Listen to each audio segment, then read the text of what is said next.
Guys, നമ്മളെപ്പോഴും ഹലോയിൽ നിന്ന് മാറ്റി പിടിച്ചാലോ വിചാരിച്ച് ഞാൻ പുതിയ ഇൻട്രൊഡ്യൂസ് ചെയ്ത വെൽക്കമിങ് ടെക്നിക്കാണ് ഗായ്സ്. അപ്പോൾ എങ്ങനെയുണ്ടെന്ന് നിങ്ങളെല്ലാവരും കമൻറ്റ് ചെയ്യട്ടോ. അങ്ങനെ നിങ്ങൾക്ക് ഇഷ്ടപ്പെട്ടെങ്കിൽ നിങ്ങൾ ഗായ്സ് അങ്ങനെ കമൻറ്റ് ചെയ്യട്ടോ. അതിനുശേഷം വിഷയത്തിലേക്ക് വരുമ്പോൾ നമ്മളെന്താണെന്ന് വെച്ചാൽ ഇന്നലത്തെ ബിരിയാണി ഇല്ലേ, ബിരിയാണിക്ക് വാങ്ങിയ ചിക്കൻ കുറച്ച് ബാക്കിയുണ്ടായി. അപ്പോൾ ആ ചിക്കൻ വെച്ച് ഞാൻ വിചാരിച്ചു നമുക്കിന്ന് നെയ്ച്ചോറും ചിക്കൻ കറി ഉണ്ടാക്കാം.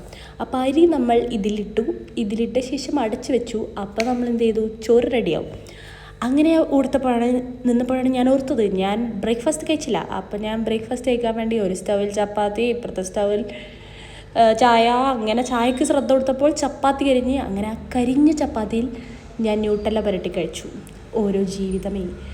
അതിനുശേഷം മസാല പുരട്ടലാണ്. കോഴി അങ്ങോട്ട് നന്നായി മസാലയൊക്കെ പുരട്ടി അങ്ങോട്ട് പാകത്തിൽ വെച്ച്, അതിനുശേഷം ഞാൻ മുറിച്ച് വെച്ച സവാള ഉണ്ടായിരുന്നു, അതൊക്കെ നമ്മളങ്ങനെ വഴറ്റി അതിനൊരു ബ്രൗൺ കളറാക്കി. പക്ഷെ എൻ്റെതായില്ല. അപ്പോഴത്തേക്കന്നെ ഞാൻ പൊടികളെല്ലാം ഇട്ടു. അതിനുശേഷം ഞാൻ ബാക്കി വന്ന തക്കാളി ഉണ്ടായിരുന്നു, ബാക്കിയൊന്നല്ല ഞാൻ മുറിച്ച് വെച്ചേ. Sorry guys. മുറിച്ച് വെച്ച് തക്കാളി ഇട്ടു. തക്കാളി വാടിയപ്പോൾ ചിക്കൻ ഇട്ടു. ചിക്കൻ കഴിഞ്ഞപ്പോൾ വെള്ളം ഒഴിച്ചു കഴിഞ്ഞപ്പോൾ ചിക്കൻ ഇതാ തിളച്ച് ചിക്കൻ കറി റെഡി. അപ്പം ഞാൻ പിന്നെ നോക്കിയപ്പോൾ മനസ്സിലായത് അത് നെയ്ച്ചോറായിരുന്നില്ല, ചോറായിരുന്നു ഗൈസ്.